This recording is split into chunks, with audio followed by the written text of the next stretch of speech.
essayer de prendre des meilleures décisions financières quand la vie est chère. Francis Gosselin. C'est facile de succomber à la tentation. On a une opportunité d'agir différemment. Vous pouvez agir. Vous êtes libres, chers amis. Alors, écoute. J'écoute. Comment la maison des aînés de Sainte-Élisabeth, un petit village situé près de Joliette, il ouvre une maison des aînés de 42 places et chaque place va coûter 1,8 million de dollars.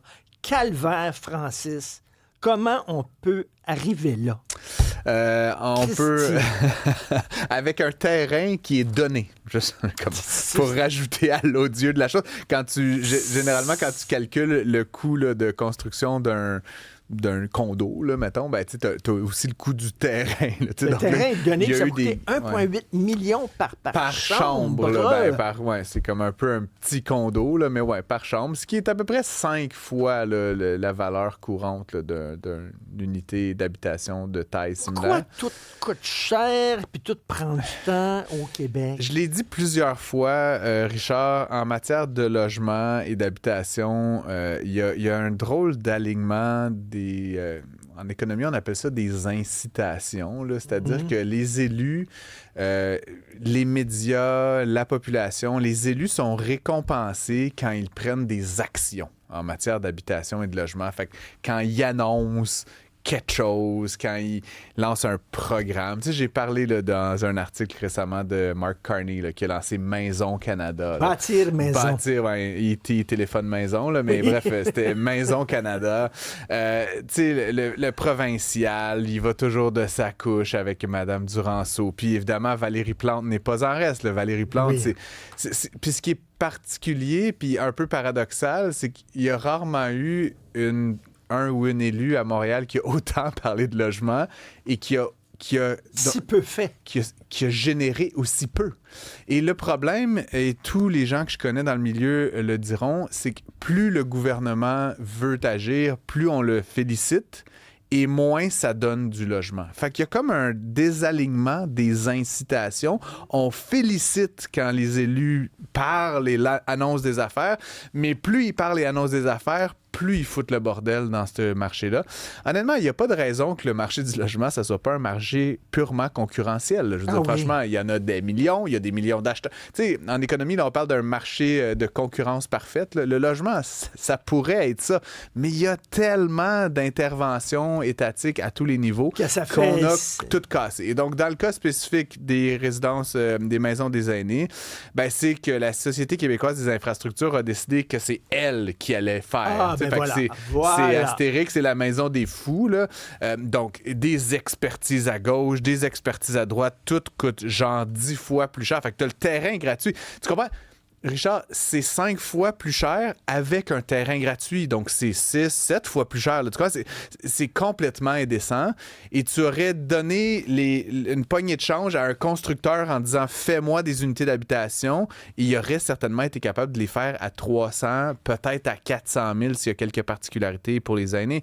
Mais c'est complètement indécent. Et ça, c'est 1 fois, 2 fois, 3 fois, 1000 fois. Et c'est comme ça qu'on se retrouve avec un sentiment, comme Québécois, de se faire fourrer. C'est-à-dire qu'on paye énormément d'impôts et à la fin, c'est pas qu'il n'y a pas une résidence pour personnes âgées ou une maison des aînés, c'est juste qu'elle a coûté 5 fois plus cher. Fait que si ton budget là, consolidé, c'est, je sais pas, 100 millions, ben tu vas en avoir 5 fois moins à la fin des maisons des aînés. Et ça, fois plein d'autres domaines. Je t'ai parlé hier de la SAQ de manière passionnée, hein, tu le sais. Ben, je veux dire, c'est la même chose. Je veux dire, on pourrait avoir 8 SAQ, mais là, on en a juste une qui nous coûte 8 fois plus cher. La SAQ, excuse-moi. Fait qu'on a le sentiment, encore une fois, de ne pas en avoir pour notre argent. Donc, quand le gouvernement arrive, puis il faut qu'on trouve une façon de, quand on a des moyens comme ceux qui sont dédiés aux aînés, parce que je suis pas contre le fait que le gouvernement s'implique à loger des aînés, mais qu'ils se mettent à tenir des pelles, puis à embaucher des architectes, puis à faire de la gestion de projet,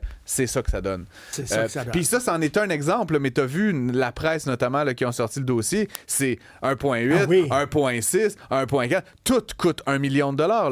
Puis de même, là, à Montréal, c'est la même chose. Quand le gouvernement s'en mêle, ils veulent construire des logements qu'ils appellent abordables, des logements qu'ils appellent sociaux. tu peux construire un condo pour monsieur, madame, tout le monde qui coûte 300-400 000, puis quand c'est la ville de Montréal qui le fabrique abordable, ça coûte 600 000 $. Et qu'est-ce qu'il y a d'abordable là-dedans? Fait que là, dans le fond, la subvention là, que tu reçois du fédéral puis du provincial, elle sert juste à payer l'inefficacité, tu comprends? Puis au final, ton logement abordable, il est livré au marché pratiquement au même prix que s'il était pas abordable, c'est-à-dire s'il était fait par un vrai développeur sans contrainte. Fait que les villes puis les municipalités puis les gouvernements provinciaux et fédéraux, ils devraient juste apprendre à se retirer de ces marchés-là. Puis à laisser le marché. Puis à laisser le marché, laisser les gens qui savent clouer des clous puis couler du béton faire ça. Puis on leur a mis tellement d'embûches entre les pattes à ces pauvres gens-là. Puis en tout cas, c'est pas populaire là, de prendre la part des développeurs et des constructeurs, mais moi j'en connais plusieurs, surtout des petits là, qui construisent des 8 logements puis des 6 logements. Puis Christy, c'est comme ces gens-là dorment pas la nuit à cause qu'ils attendent leur permis depuis 268 jours. Là, tu comprends? C'est genre, c'est ta vie, c'est d'attendre après des fonctionnaires qui ne te répondent pas. J'avais une dame qui représentait les entreprises privées qui veulent gérer des jeux en ligne. Oui. Puis elle me disait, rien qu'organiser un bingo. Organiser un bingo, parce que là, maintenant, l'Auto-Québec a mis la main sur les bingos, parce qu'on sait que c'était tous des crosseurs, les bingos. C'était une grande priorité pour le Québec, ça, le crime organisé était très présent dans le bingo. Tu comprends-tu? C'est parfait. Fait que là, elle a dit que ça prenait 8 permis. Oui, c'est ça. Pour pouvoir faire un bingo. Et qu'est-ce que ça donne à la fin aux citoyens? Qu'est-ce que ça donne aux Québécois? Puis, tu sais, il y a des gens chez l'Auto-Québec là, qui sont payés des centaines de milliers de dollars pour garder des petites demandes, puis nanana. C'est ça. C'est là où on en est. Fait que, tu sais, j'ose espérer là, qu'avec ce qu'on vit actuellement à l'échelle mondiale, puis avec le fait que depuis 10 ans, on n'a pas progressé en termes de richesse et tout ça, on va peut-être apprendre la leçon puis comme enlever de cette forêt qui cache le pot aux œufs d'or. Alors, supposément que les États-Unis sont arrivés à une entente avec la Grande-Bretagne sur les tarifs. C'est vraiment... On arrive, là, on touche à la substantifique moelle, Richard, du show de boucan. Honnêtement, ce qu'a annoncé... Puis tu sais, hier, Trump a comme pris la peine de dire demain, 10 heures, une entente avec une grande nation. Il nous a tambour et trompette préparé à ça. Et à matin, 10 heures, ils ont accouché, grosso modo, d'une souris. Dans le langage des affaires, on appelle ça un letter of intent. Là. C'est comme un genre de une page qui dit « Ouais, toi puis moi, Richard, on va faire de la business ensemble. » Puis chacun signe en bas de la feuille. Puis c'est comme « On a une lettre d'intention. » C'est à peu près ça. Il n'y a pas d'entente. Il y a 3-4 grands secteurs. Puis le secteur de l'automobile anglais est content parce que les Range Rover, les Jaguar, les Bentley il y avait un 25 % là, qui s'appliquait là-dessus. Ça a été réduit à 10 %. Mais ultimement, il y a encore des tarifs. On n'a pas parlé de pharmaceutique. Les Anglais se sont engagés à acheter de l'éthanol, à acheter de la viande, à acheter des Boeing. Qui aurait probablement acheté anyway. C'est comme un peu... c'est un peu inimaginable que c'est ça, le deal, the art of the deal, le deal que Donald Trump nous a annoncé aujourd'hui. C'est pas un deal. C'est juste comme un genre de... Hey, on va revenir à ce que c'était avant le 2 avril et même un peu moins bon pour tout le monde. Fait que c'est une drôle de situation dans laquelle on se retrouve. Pour négocier. On s'entend pour négocier, puis ultimement, on verra bien. Si le M. Starmer vient d'être élu en Angleterre, il va faire son mandat, mais si pour une raison ou une autre, il y avait un changement de gouvernement à Londres, peut-être que soudainement, tout ça ne tiendrait plus. C'est du personne à personne. C'est comme la mairesse de Longueuil qui avait convié tous les journalistes à une conférence de presse pour dire qu'elle va se représenter. Je pense que Catherine Fournier donne des conseils de relations publiques à Donald Trump, manifestement, parce que c'est à peu près du même acabit, là, ce qu'on a dit aujourd'hui dans le bureau ovale. Rapidement, est-ce que tu souffres d'éco-fatigue? Non, en fait. Puis c'est drôle, il y a une de nos anciennes collègues, là, Catherine Parent, là, qui était chroniqueuse à Cube, qui a statué là-dessus sur Facebook, puis qui m'a beaucoup fait rire. Elle a dit je souffre de cette surcroît de labels complètement vides. Là, il y avait de l'éco-anxiété. Là. Les gens, ils se lèvent le matin, il fait 16 dehors, il pleut, puis ils sont éco-anxieux. Là. Je comprends pas pourquoi. Là. L'éco-fatigue, ils ont peur d'avoir peur. ben là, l'éco-fatigue, ce que j'en comprends dans l'article, c'est que c'est des gens qui sont tannés d'être éco-anxieux, fait qu'ils finissent, sont comme fatigués d'être anxieux de l'écologie, là, fait que sont éco-fatigués. Fait que finalement, ils s'en foutent. Non, ils sont juste fatigués, ils sont comme tannés d'en entendre parler, là, tu sais, fait que là, ultimement, à force d'éco-anxiété, ils deviennent éco-fatigués.